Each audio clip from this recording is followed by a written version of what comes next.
जय यीशु।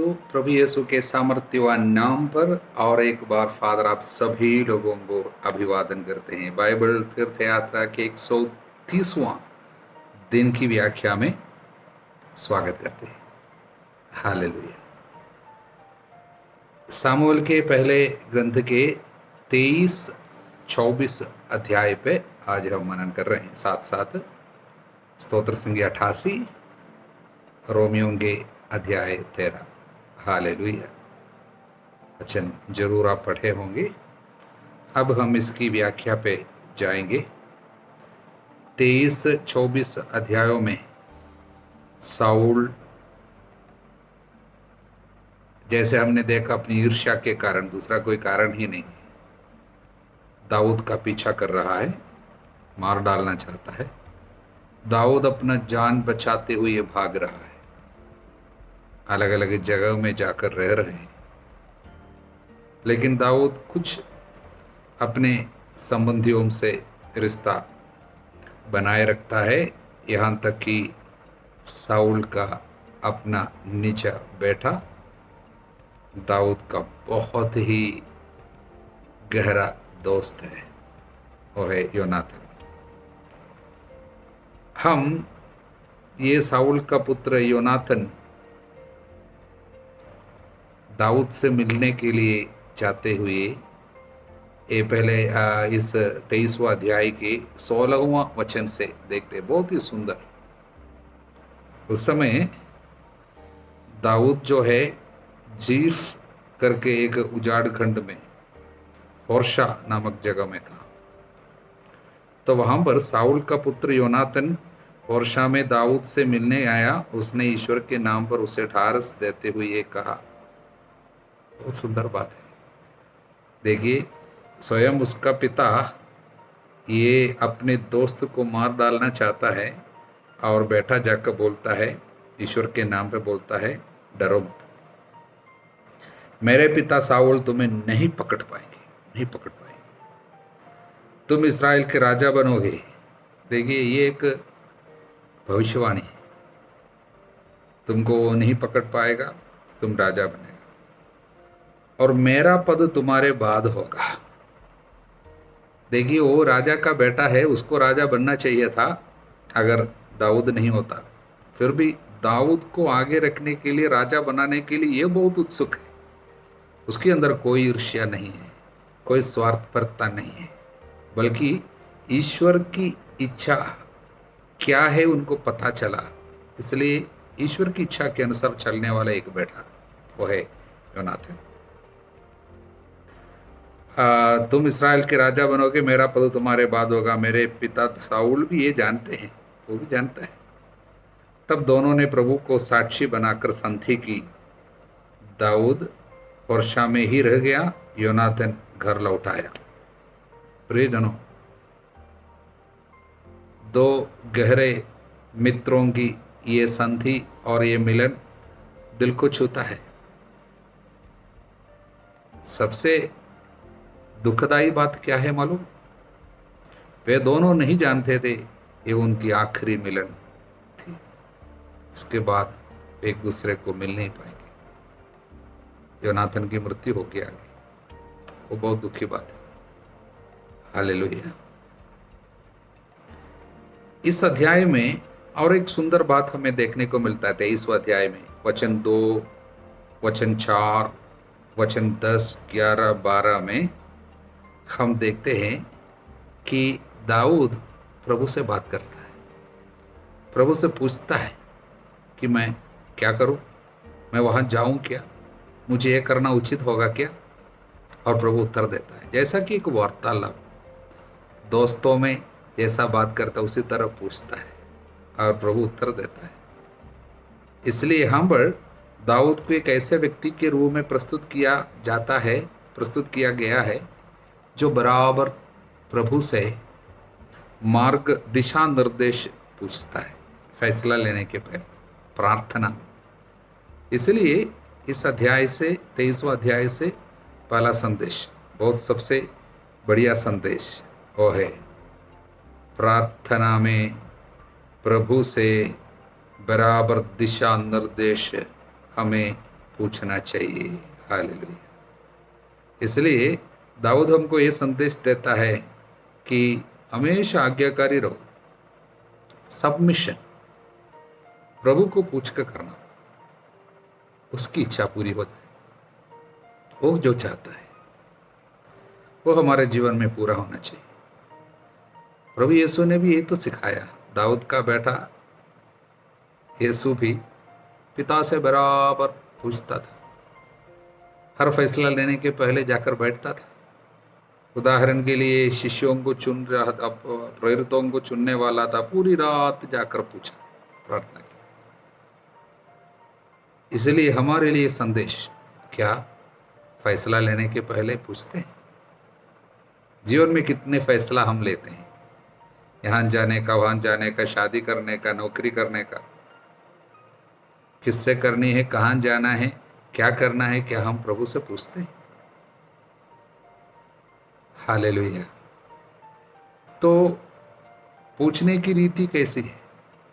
विश्वास करने वाले, ईसा मसीह में विश्वास करने वाले और उनके द्वारा मुक्ति, उनके दुख भोग और मृत्यु की योग्यता द्वारा मुक्ति पाए हुए, हमारी सब मुक्ति हो गई। जीसस हैज सेव्ड अस, यीशु ने हमें मुक्त किया है, यीशु ने हमें बचा लिया है। अब हमको केवल दावा करना है, मैं बचाया गया हूं। हालेलुया।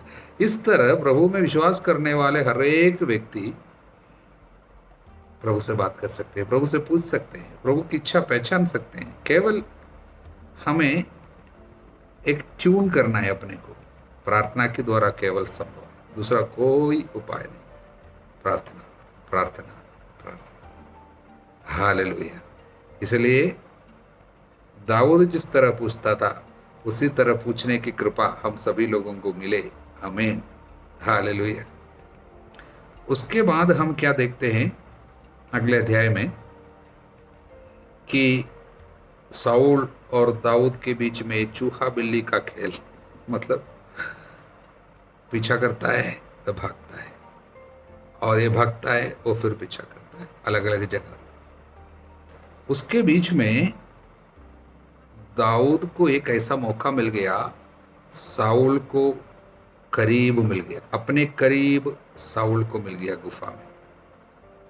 मार सकता था, बदला ले सकता था, क्योंकि बिना कोई कारण, जब उसने कोई पाप नहीं किया, तब भी उसके जीवन को समाप्त करना चाहने वाले एक खतरनाक शत्रु उनको सामने मिल गया। अगर वो चाहता है आसानी से बिना किसी तकलीफ का मार डाल सकता है। हालेलुया। लेकिन वो उनके साउल के कपड़े का एक पल्ला थोड़ा सा काट के अपने हाथ में रखा और उसको छुआ नहीं, और एक कपड़े को थोड़ा सा काटने के कारण भी वो दुखी हो गया था बाद में। हालेलुया।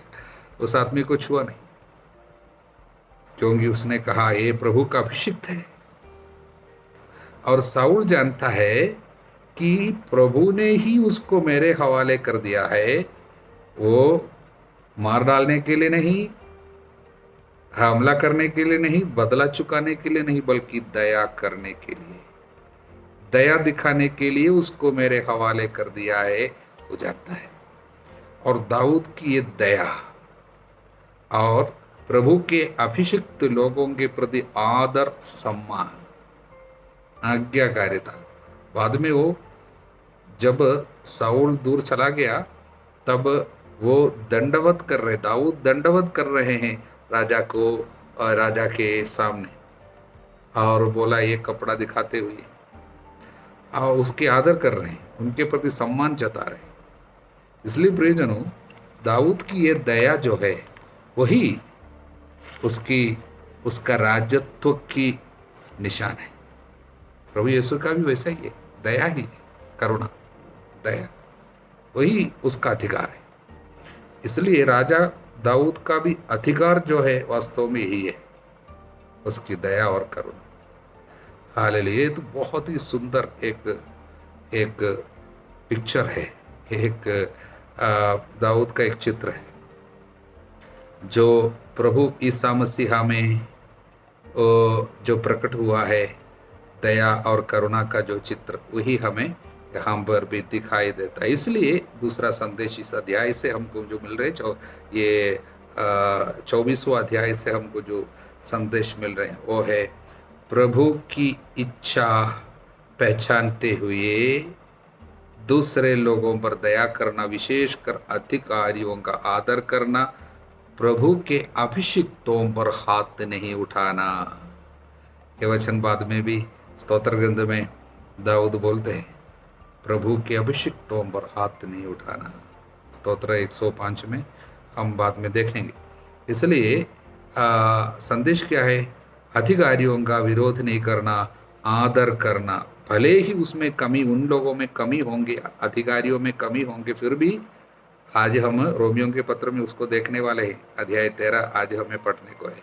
ऐसा कोई अधिकार नहीं जो ईश्वर का दिया हुआ ना हो। वर्तमान अधिकारियों की व्यवस्था ईश्वर द्वारा दी गई है, इसलिए जो अधिकारियों का विरोध करता है, ईश्वर के विधान के विरुद्ध विद्रोह करता है, विद्रोही अपने सिर पर दंड आज्ञा बुलाता है।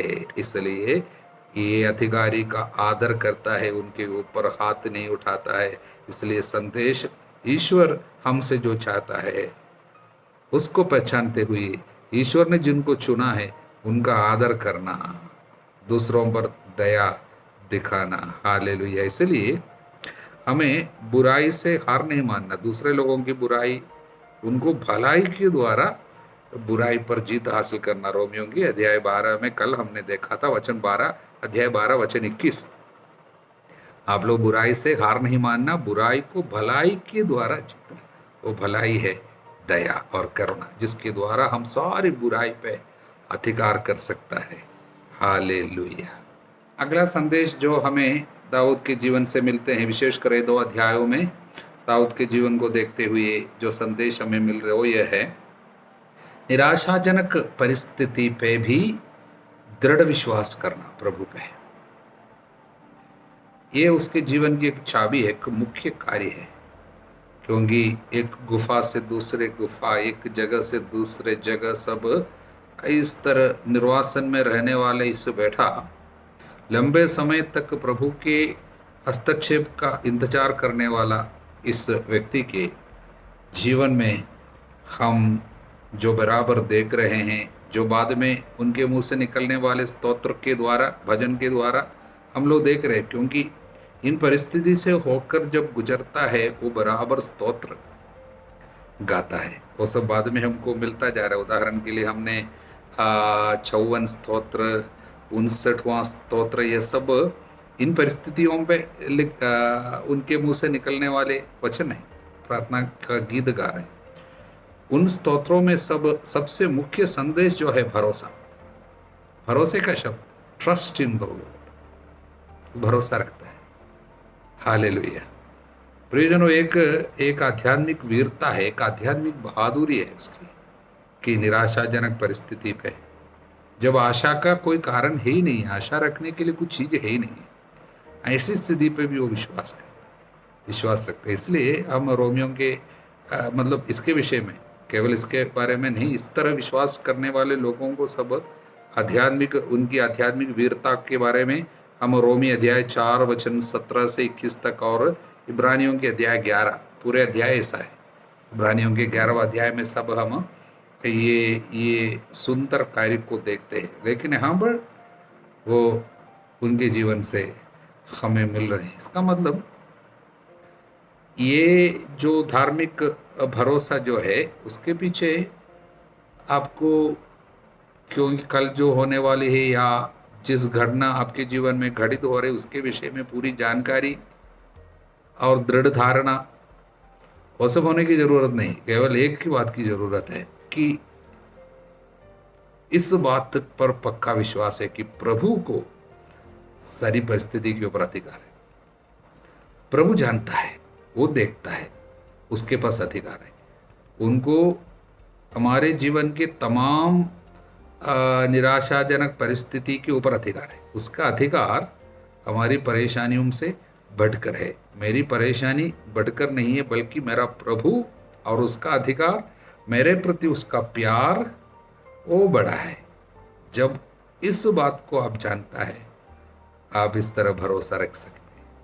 प्रभु पर भरोसा का मतलब यही है, ये दृढ़ धारणा कि मेरा प्रभु मुझे प्यार करता है, वो मेरे साथ रहता है। हालेलुया। अगला और एक संदेश इसके जीवन से हमें मिलता वो है, दीन दुखी और परेशानी में पड़े हुए लोगों के प्रति उसका ये दाऊद का ख्याल और उसकी दया, उसकी अनुकंपा। इसलिए स्वयं यूदा में वो निर्वासन में हैं, अपने को छिपाकर रह रहे हैं। उनके साथ क्या बीतेगा कल उनको स्वयं नहीं पता, लेकिन जब उनको पता चला कैला कर्क जगह में प्रभु के लोग यानी इसराइलियों के ऊपर आक्रमण फिलिस्तियों ने किया, तो कैला के निवासियों की रक्षा के लिए ये भागता है। पहले प्रभु से पूछता है, और दोबारा जब प्रभु से एक बार पूछा तो प्रभु ने जाने के लिए बोला। तब उनके साथ में जो लोग रहते थे, दाऊद के आदमियों ने उनसे कहा, जब यहाँ यूदा में रहकर हम डर रहे हैं, तब यदि हम फिलिस्तियों की सेना के विरुद्ध लड़ने कैला पहुंचेंगे तो वहां हम और अधिक डरेंगे। इसका मतलब यहाँ पर हम डर डर के मारे बैठे हैं, और आप बोल रहे हैं फिलिस्तियों के सामना करने के लिए जाना। साउल से हम डरे हुए, अभी हम फिलिस्तियों से युद्ध करने के लिए क्यों जाना है, ऐसा पूछा। तो इस तरह साथ में जो लोग हैं उनको निराश कर रहे थे। उस समय वो प्रभु से फिर से जाकर पूछा, दाऊद ने फिर प्रभु से पूछा, मुझे जाना है। इस तरह कभी कभी कुछ लोग हमें निराश करते वक्त फिर से प्रभु से पूछना है। हालेलुया। इसलिए वो फिर जाकर उन लोगों को बचाया। इससे संदेश क्या मिलता है? गरीब, अनाथ, परेशानी में पड़े हुए लोगों के प्रति हमारे हृदय में एक उत्साह होना चाहिए उनको बचाने का। प्रभु हमारी मदद करेंगे। हालेलुया। इस तरह बहुत सुंदर संदेश हमको दाऊद के जीवन से मिलते हैं। जितना ज़्यादा हम मनन करेंगे उतना ज़्यादा संदेश निकल के आएगा। अभी हम इसको रोक मनन मतलब अभी हम बंद कर रहे हैं आज की, क्योंकि आने वाले दिनों में हम दाऊद के बारे में बहुत कुछ सीखेंगे। विशेषकर दाऊद सामुएल का अगला पुस्तक में भी हम लोग दाऊद की बात पढ़ने जा रहे हैं। काफ़ी शिक्षा प्रभु हमको इस भक्त के जीवन से दे रहे हैं। हालेलुया। अब हम स्तोत्र संज्ञा 88 पे है। ये स्तोत्र घोर संकट में पड़े हुए एक व्यक्ति की प्रार्थना है। हालेलुया। वो एक पुकार है, संकट में मदद के लिए एक पुकार है। यह हेमोन नामक व्यक्ति का स्तोत्र है, ये दाऊद का नहीं है। हेमोन, हेमोन के बारे में बाइबल में कई बातें हमें देखने को मिलता है। वो प्रज्ञा से भरा हुआ एक आदमी था। राजाओं का पहला पत्र अध्याय 4 में 31 से 31वां वचन में हम पढ़ते हैं। और ये जो है कोराह के पुत्र थे, लेवी वंश का, कोहातियों में एक था। वो इतिहास ग्रंथ पहला इतिहास ग्रंथ के अध्याय 6 वचन 33 में इसके विषय में लिखा है। और बहुत गीत में, म्यूजिक में, भजन में सब इनका बहुत मन था और बहुत खूबियाँ थी उसकी। इतिहास ग्रंथ, पहला इतिहास ग्रंथ के अध्याय 6 में, 15वां अध्याय में और 16वां अध्याय में सब इसके विषय में लिखा गया है। और इनके संतान भी आशीषित रहे। वो भी इतिहास ग्रंथ के पहला पुस्तक अध्याय 25 में उसके विषय में लिखा है। हालेलुया। अब यहाँ पर इस स्तोत्र में वो अपने जीवन के निराशाजनक परिस्थिति को, अंधकार को, दुख को, चिंताओं को, टूटापन को सब प्रभु के चरणों पर लेके आ रहा है। इसलिए वो एक सुंदर प्रार्थना है, क्योंकि प्रार्थना का मतलब है मनुष्य को अपने निजी जीवन के हर एक हालत को जैसे वो है वैसे प्रभु के चरणों पर लेके आना, यही तो प्रार्थना है।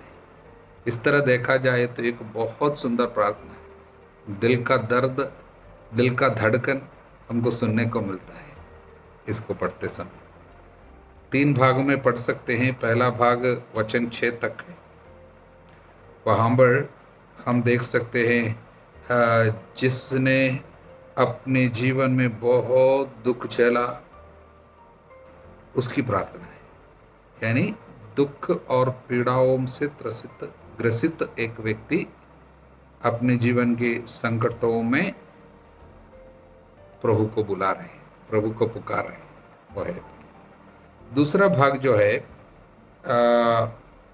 7वां वचन से 7 से 10वां वचन तक, 10 का पहला भाग, वो क्या है? संकटों के पीछे प्रभु का हाथ वो देख रहा है।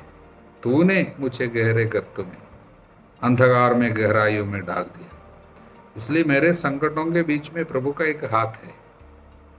इसका मतलब वो बोल रहे हैं मुझे संकट में उतरने के लिए प्रभु दिया। प्रभु जानता है, वास्तव में यही है बात। प्रभु जानता है मेरा संकट, वो जानता है मेरी कमजोरी, वो जानता है मेरे आंसू, वो देखता है। इसलिए प्रभु के हाथ को वो अपने जीवन के संकटों में देख रहे हैं। और तीसरे भाग में फिर से बहुत ही अर्जेंट रूप से प्रभु का हस्तक्षेप मांग रहा। मेरे जीवन में एक हस्तक्षेप अभी चाहिए, तुरंत चाहिए, जरूर चाहिए, नहीं तो मृत्यु के दलदल पे, मतलब मृत्यु के द्वार मेरे लिए खुला हुआ है जैसा दिखता है। मैं तुरंत मृत्यु की ओर जा रहा हूँ, उसके पहले तेरा हस्तक्षेप चाहिए प्रभु। क्या मृत्यु की छाया में लोग तेरे चमत्कार, विस्मृति के देश में तेरी न्यायप्रता जानते? इसका मतलब मैं मर जाऊंगा तो मेरा क्या होगा? मैं कैसे आपको पुकारूंगा? मैं अभी जीवित हूँ इसलिए मैं आपको पुकारता हूँ। वचन 14, प्रभु मैं तुझे पुकारता हूँ, प्रातःकाल तेरी प्रार्थना तेरे पास पहुंचती है। मेरे को नहीं पता कल प्रातः मैं होऊंगा कि नहीं, उसके पहले तत्काल मेरे जीवन में आपकी उपस्थिति, आपका हस्तक्षेप वो मांग रहे। इसलिए इन 3 भाग में ये संदेश थोड़ा सा हमारे समझ में आ रहे हैं। मतलब संकट के समय प्रभु के चरणों पर जा रहे हैं और प्रभु के अधिकार को स्वीकार करते हैं। प्रभु सब कुछ जानता है, इसलिए हम शिकायत नहीं करते हैं, बल्कि उनके हस्तक्षेप मांग रहे। इसलिए इन बातों को निराशाजनक, भले ही कुछ बातें निराशाजनक दिखाई देगा, लेकिन उसके अंतरतम में छिपे हुए एक विश्वास और भरोसा दिखाई दे रहा है। हालेलुया। अब हम रोमियों के अध्याय 13 में आए हैं। इस अध्याय को बहुत ही महत्वपूर्ण अध्याय हम समझ सकते हैं, क्योंकि 3 प्रकार के उत्तरदायित्व प्रभु हमारे सामने रख रहे हैं। संत पौलुस के द्वारा पवित्र आत्मा स्वयं हमको बता रहे हैं आपको 3 प्रकार का उत्तरदायित्व। पहला उत्तरदायित्व आपके अधिकारियों के प्रति, अधिकारियों के प्रति हमारा एक उत्तरदायित्व है।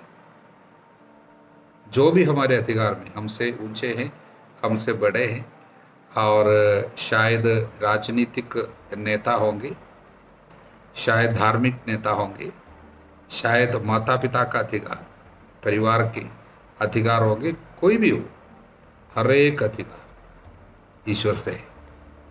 इसलिए उनकी अधीनता को स्वीकार करना, उनका आदर करना।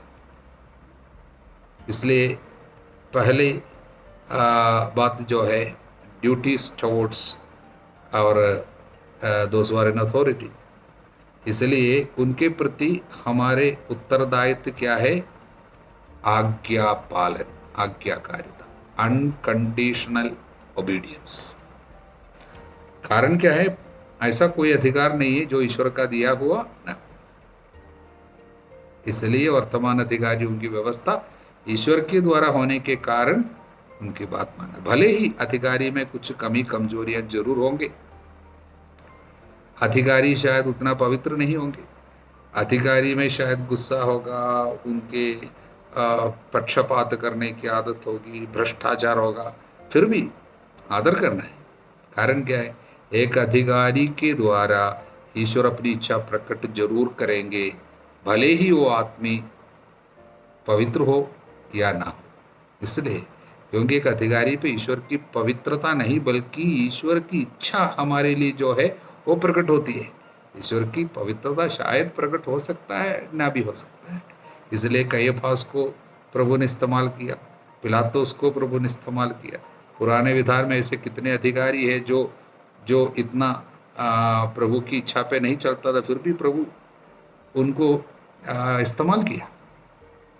हालेलुया। इसलिए हर एक अधिकार प्रभु का, इसलिए दाऊद ने साउल के अधिकार को स्वीकार किया, भले ही वो गलत था, भले ही वो पाप में जीवन बिता रहा था। इस तरह पहला उत्तरदायित्व अधिकारियों के प्रति आज्ञा पालन का उत्तरदायित्व।